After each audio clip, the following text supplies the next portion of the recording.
भी बहनों के प्यार को समझना हो तो सिर्फ इतना आजमा लेना, कभी 1000 का सूट लेकर के बीवी के पास जाना, उसे उठा के 10 ऐब निकालेगी, और 100 रुपए का सूट लेकर के कभी बहन के दरवाजे चले जाना। जब वो उसको देखेगी तो ये नहीं कहेगी सस्ता लाया है, बल्कि हाथ में लेगी, लेने के बाद तेरा चेहरा देखेगी, देख के कहेगी भाई इसको लाने की जरूरत क्या थी, तेरे घर के खर्चे ही काफी थे, इतना परेशान होने की जरूरत क्या थी। और यार कभी तुझे बहन अपनी मर्जी से कपड़े बना दे, तुझे सस्ता सूट बना दे, तो तुझे गैरत आती है पहनने में, कहता है ये मेरे लेवल का कपड़ा नहीं है, ये मेरे मयार का कपड़ा नहीं है, ये सस्ता है, मैं कीमती पहनता हूँ। और नादान तुझे किसने बता दिया कि इज्जतें कपड़ों से मिला करती है? नहीं, इज्जतें कपड़ों से नहीं मिला करती, बल्कि इज्जतें मदीने वाले मोहम्मद की चौखट से मिला करती है। नारे तकबीर, नारे रिसालत, मसलके आला हजरत फैजान ताजुश शरिया कॉन्फ्रेंस हजरत अल्लामा मुफ्ती हम्माद रजा साहब किबला, नारे तकबीर। इज्जतें कपड़ों से नहीं, इज्जतें मुस्तफा की चौखट से मिला करती हैं। हम अपना मयार देखो यार, मुसलमान बनो, बहुत हो गए झूठे नारे लगाते लगाते दिन, बदलो अपने यार को, अपने आप को, अपने मयार को। ये दिल किस दिन बदलेगा?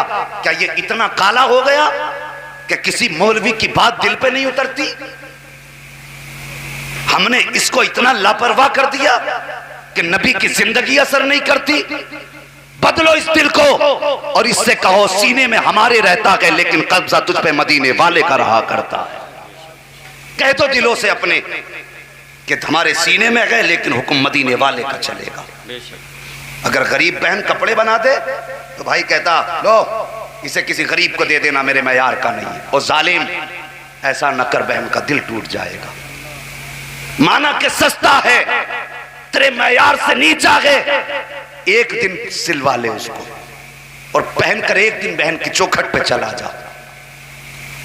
और जब बहन तेरे बदन पे अपना दिया हुआ कपड़ा देखेगी, खुदा की कसम वो तुझे देख के मुस्कुराएगी। और जब बेटी या बहन तुझे देख के मुस्कुराएगी तो इधर इसका दिल खुश होगा, उधर मदीने वाला मुस्तफ़ा खुश हो जाएगा। आज जब कोई किसी बहन को ताना देता है कि ये मेरे मयार का नहीं है, तो क्या इसकी खबर मुस्तफ़ा को नहीं है? सच बताओ, मुस्तफ़ा दुरूद सुनते हैं कि नहीं? सारे बोलो, जिनका अकीदा है वही बोले। हुजूर सुनते हैं कि नहीं? सलाम सुनते हैं, सदा सुनते हैं, पुकार सुनते हैं। इतना मजमा यहाँ बैठा, हुजूर को इसकी खबर है कि नहीं? जब हर हाल की खबर मुस्तफ़ा को है, तो फिर जब भाई बहन को गरीबी का ताना देता होगा तो क्या इसको, मेरे मुस्तफ़ा को इसकी खबर नहीं होती होगी? मेरे नबी के दिल पे ये ख्याल नहीं आता होगा मैंने तो बेटी को जिगर का टुकड़ा कहा, मैंने तो बेटियों को इज्जतें बख्शी, और आज मेरा कलमा पढ़ने वाला बेटी को रुसवा कर रहा है। सोचो फिर कौन सा चेहरा मुस्तफ़ा को दिखाना है, कैसे सामना करोगे अपने नबी का। और खुदारा बहन बेटी को कभी रुसवा ना किया करो। अगर ये गरीब भी हैं तो निभा लिया करो।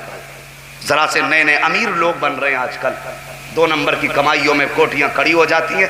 बहन के घर जाता तो 3 बार साफ बिस्तर को भी ऐसे झाड़ रहा है, दिखा रहा है कि हम कितना साफ कपड़ा पहन के आए। बहन ने बर्तन प्लेटें आगे लगा दी तो यूं देख रहा है हिला के, कितनी भी साफ धुल दे बहन, ये उसको हिला डुला के यह एहसास कराना चाहता है कि तेरे घर के बर्तन गंदे हैं। और शर्म कर यार, माना कि बहन के बिस्तर पे मिट्टी है, धूल है, एक दिन मैले कपड़े कर ले उसकी चादर पे बैठ के। खुदा की कसम आज तू इसके दिल को टूटने से बचा ले, कल कयामत के दिन मदीने वाला तुझे रुसवा होने से बचा ले।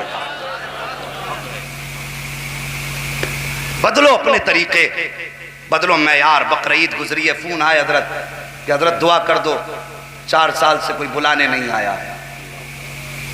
मैके में बैठे बैठे इतनी उम्र गुजर गई, बच्चों की परवरिश खर्चे भी हैं, वो हया करके तुझे मौत नहीं आनी है?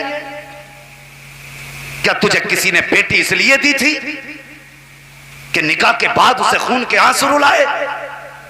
मेरे नबी ने आखिरी अय्याम में जिंदगी के जाहिरी फरमाया था, लोगों मैं तुमको तुम्हारे बीवी के मामले में डरा के जा रहा हूं। ये ख्याल निकाल लेना कि बीवी पैर की जूती है, लोग कहते हैं मौलवी बीवी के बड़े फर्माबरदार होते, मौलवी बीवी का फर्माबरदार नहीं, मौलवी मदीने वाले मुस्तफा का फर्माबरदार है। हाँ, फरमाया गया कयामत के दिन सबसे पहले हुकूकुल इबाद में तुझसे तेरे बीवी के बारे में पूछा जाएगा। बता, जो अपना बाप छोड़ के तेरे घर में आके बैठ गई, जिसने अपना मैका तेरे लिए कुर्बान कर दिया, जिसने अपनी बचपन की यादें तेरे घर के लिए छोड़ दी, और जिसने अपनी इज्जत को लाकर तेरे बिस्तर पे रख दिया, जो तेरे इशारों के मुंतजिर रही, जो तेरे देखने की तरफ ये सोचती थी तू कहेगा बैठ तो बैठेगी। रब तुमसे पूछेगा उस दिन कि बता उसका क्या हक अदा करके आया है, जो तेरे कहने पे खड़ी होती रही, तेरे कहने पे बैठती रही, तेरे कहने पे चुप हो जाती थी, तेरे कहने पे बोला करती थी। बता उसका कितना हक अदा करके आया है। ख्याल रखना, बीवी के बारे में हिसाब देना है तुम्हें भी। बहुत मिजाज आसमान पर हैं कि शोहर नाराज है तो बीवी को जहन्नम मिलेगी, और तू भी तो सोच तू किधर जाएगा। निकाह में तूने कबूल कबूल क्या कह दिया, अपने आप को शद्दाद समझ बैठा। तेरी औकात क्या है, तू है क्या? खुदा की कसम, कायनात के सारे मर्द मदीने के ताजदार की जूतियों पे लगने वाली खाक पे कुर्बान हो जाएं। उनकी जिंदगी देख। मेरे नबी सरवर कौनैन सल्लल्लाहु ताला अलैहि वसल्लम एक दिन गुस्ल फरमा के बाहर तशरीफ लाए। हजरत आयशा सिद्दीका ने मजाक के अंदाज में आटा लिया और लगा दिया। अगर आज औरत आटा लगा दे तो फिर खैरियत नहीं है। हजरत आयशा सिद्दीका ने आटा लगाया। हुजूर फरमाने लगे, आयशा अगर यही करना था तो पहले कर देती, ताकि तुम्हारा मन भी बहल जाता, हमें भी गुस्ल एक बार करना पड़ा। मतलब बदन को धोना एक बार काफी हो जाता, अब फिर जाके धोना पड़ेगा। उस वक्त पानी की ऐसी कसरत तो ना थी कि आज टंकियां खुली हैं तो खुली हैं, समर चल रहे हैं तो चल रहे हैं। बंदे को ना हिसाब का पता है ना किताब का पता है। इसका भी हिसाब होगा जो टंकी खुली छोड़ देते हो। एक हंगामा मैशर हो तो भूलूं उसको, सैकड़ों बातों का रह रह के ख्याल आता है। इधर उधर नहीं जाना, बस बात में बताता हूं। बीवी के साथ मेरे हुजूर का सुलूक देखो, हुजूर का सुलूक, और फिर उम्मत से प्यार। आटा लगाया, हुजूर फिर गए, आपने फिर अपने बदन को उस हिस्से को धोया, यानी आटे को साफ किया, कपड़े पहन के आए। हजरत आयशा सिद्दीका को मौका मिला, यूं हाथ लगा के खड़ी हो गई, सामने से ऐसे घेर के। हुजूर इधर हटते तो इधर हट जाती हैं, इधर हटते तो इधर हट जाती हैं। आका फरमाते, आयशा रास्ता तो हमें जाना है। कहती हुजूर बस एक ख्वाहिश है। का क्या?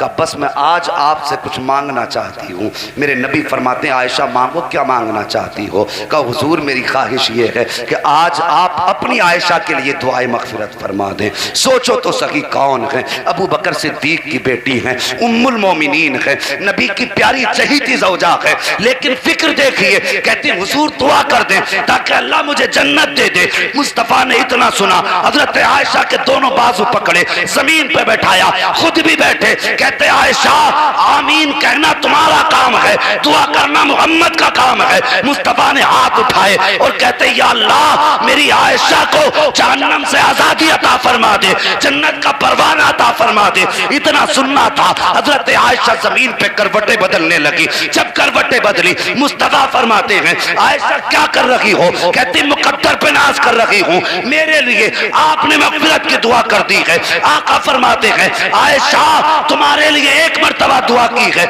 इतनी खुश हो रही हो। जो दुआ मैंने आज तुम्हारे लिए की है वो अपनी उम्मत के हर फर्द के लिए सुबह शाम यही दुआ किया करता। ये उनको उम्मत से प्यार है साकिब, क्या बात, ये उनका सुलूक। वक्त होता तो आगे चलता, फिर ये भी बताता बीवी के साथ क्या सुलूक होना चाहिए। आज बंदा मेहरबानी करो, हक अदा करो। और सुनो, एक बहन के होते हुए उसकी मौजूदगी में निकाह में दूसरी बहन बंदे पे हराम होती है। निकाह करेगा तो निकाह होगा ही नहीं, हराम है। और अगर कोई ऐसा शख्स समाज में हो तो उसे समझाया जाए, ना माने तो मुस्तफा की उम्मत का फर्ज बनता है कि उसका बाइकाट करे। दीन कोई खिलौना नहीं है कि तू कलमा भी पढ़े और उसकी धज्जियां भी उड़ाता रहे। बड़ी मुश्किल से दीन हम तक पहुंचा है।